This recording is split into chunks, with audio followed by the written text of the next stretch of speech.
हरिशंकर परसाई की एक बड़ी कमाल की कहानी है। वो जो आदमी है ना, सुनने में तो बड़ी मजेदार लगती है, लेकिन अंदर से इतनी तीखी है कि आज भी चुभती है। असल में ये कहानी हमारी उस आदत पर चोट करती है जिसमें हम दूसरों की जिंदगी में झांकना अपना हक समझते हैं। तो चलिए आज इस व्यंग्य की एक एक परत को खोल कर देखते हैं। तो कहानी शुरू कैसे होती है? एक ऐसे आइडिया से जो सुनकर ही शायद सिर चकरा जाए। परसाई जी कहते हैं कि निंदा मतलब किसी की बुराई करना असल में एक हेल्थ टॉनिक है। हाँ, उनके हिसाब से ये एक ऐसी चीज है जिसमें भर भर के विटामिन्स और प्रोटीन्स होते हैं। और बात यहीं खत्म नहीं होती। परसाई जी तो पूरी लिस्ट गिनाते हैं। उनके मुताबिक निंदा करने से खून साफ होता है, डाइजेशन ठीक रहता है, बॉडी में ताकत आती है, और तो और पायरिया का तो पक्का इलाज है। देखा, यही तो परसाई का अंदाज है। एक ऐसी मजेदार बात से शुरुआत करते हैं कि इंसान कहानी में खिंचता चला जाता है। सबसे दिलचस्प बात तो ये है कि परसाई जी इस मामले में संतों को भी नहीं छोड़ते। सोचने वाली बात है ना। अगर संत लोग पर निंदा नहीं कर सकते, मतलब दूसरों की बुराई नहीं कर सकते, तो फिर वो सेहतमंद कैसे रहते हैं? उन्हें विटामिन्स कहाँ से मिलते हैं? तो परसाई जी इसका भी जवाब देते हैं स्वनिंदा से, मतलब खुद की बुराई करके। तो अगली बार जब कोई संत कहे ना, अरे मुझ जैसा पापी कोई नहीं, तो समझ जाइएगा कि वो बस अपना डेली डोज ऑफ विटामिन और प्रोटीन ले रहा है। तो इस मजेदार इंट्रोडक्शन के बाद अब आते हैं कहानी के मेन कैरेक्टर पर। एक ऐसा निंदक, एक ऐसा गॉसिपर जिसके लिए दूसरों के बारे में बात करना समझ लीजिए सांस लेने जितना जरूरी है। चलिए देखते हैं इसका कारनामा। तो ये आदमी सीधा लेखक के पास आता है और एक ही बात बार बार लगातार दोहराता है। आपको मालूम है, वो आदमी शराब पीता है। उसको बस एक ही चीज चाहिए कि लेखक उसकी हाँ में हाँ मिला दे, उसकी इस बुराई में शामिल हो जाए। बस तभी उसको चैन मिलेगा, संतुष्टि मिलेगी। लेकिन जब ये निंदक अपनी बात से टस से मस नहीं होता तो लेखक गेम ही पलट देता है। वो उसी से उसकी पर्सनल लाइफ के बारे में सवाल पूछना शुरू कर देता है, एक के बाद एक। और पहला सवाल क्या था? आप चावल ज्यादा खाते हैं या रोटी? और लेखक यही नहीं रुकता, सवाल और भी पर्सनल होते जाते हैं। अगला सवाल, किस करवट सोते हैं? अब सोचिए उस निंदक की हालत क्या हुई होगी। थोड़ा अनकंफर्टेबल तो होने ही लगा था वो। और फिर फाइनल सवाल, जूते में पहले दाहिना पांव डालते हैं या बायां?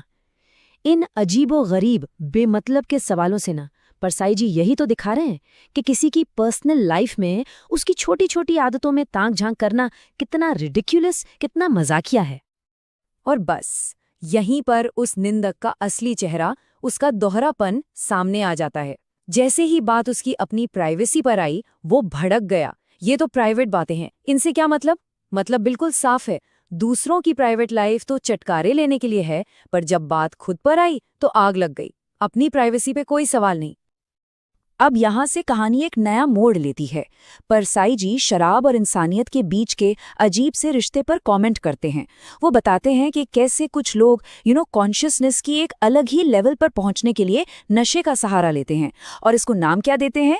चेतना का विस्तार, एक्सपेंशन ऑफ कॉन्शियसनेस। और इसके लिए परसाई जी बड़े मजेदार एग्जाम्पल्स देते हैं। जैसे एक अमीर आदमी है जो पीने के बाद रिक्शा चलाने लगता है।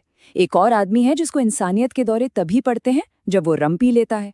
और सबसे कमाल, एक कलीग है जिसका कॉन्शियसनेस बस 1.5 पैग में इतना एक्सपैंड हो जाता है कि वो सीधा अंग्रेजी झाड़ने लगता है। और यहीं पर परसाई जी एक बहुत गहरा पॉइंट मारते हैं। वो इस भाषा को, इस अंग्रेजी को कोलोनियल माइंडसेट से जोड़ते हैं। ये जो अंग्रेजी बोलने वाला आदमी है ना, वो खाने वाले मुर्गे को ब्यूटीफुल कहता है, आई शैल ब्रिंग ब्यूटीफुल मुर्गा। परसाई जी का कमेंट देखिए, वो कहते हैं ये वही माइंडसेट है जिससे दुनिया में जहां कहीं भी कुछ ब्यूटीफुल दिखा वो उसे खा गए। यहीं से परसाई जी इंडियन इंडिपेंडेंस पर अपना सबसे आग उगलने वाला पॉलिटिकल सटायर पेश करते हैं। देखिए, दुनिया 1947 को ट्रांसफर ऑफ पावर यानी सत्ता का हस्तांतरण कहती है, पर परसाई जी से क्या कहते हैं? थाली का हस्तांतरण, ट्रांसफर ऑफ द डिश। मतलब बिल्कुल साफ था, खाने वाले बदल गए पर देश रूपी थाली वही रही। पहले अंग्रेज खा रहे थे, अब अपने ही लोग खा रहे हैं। खैर, कहानी पर वापस आते हैं। जब उस निंदक को लगा कि शराब वाली बात में अब कोई दम नहीं रहा, तो उसने अपना सबसे बड़ा हथियार निकाला, ब्रह्मास्त्र। एक ऐसा आरोप जो ज्यादा मसालेदार था, ज्यादा सनसनीखेज था, एक अफेयर। तो वो निंदक पूरे जोश के साथ लेखक को बताता है कि अरे उस आदमी का तो किसी औरत के साथ अफेयर है, गलत संबंध है। उसे पूरी उम्मीद थी कि इस बार तो लेखक जरूर उसके साथ होगा, लेकिन लेखक का जवाब उसकी सारी उम्मीदों पर पानी फेर देता है। लेखक कहता है, हाँ, ये बड़ी खराब बात है। ये सुनते ही निंदक की तो बाँछें खिल जाती हैं, वो खुश हो जाता है।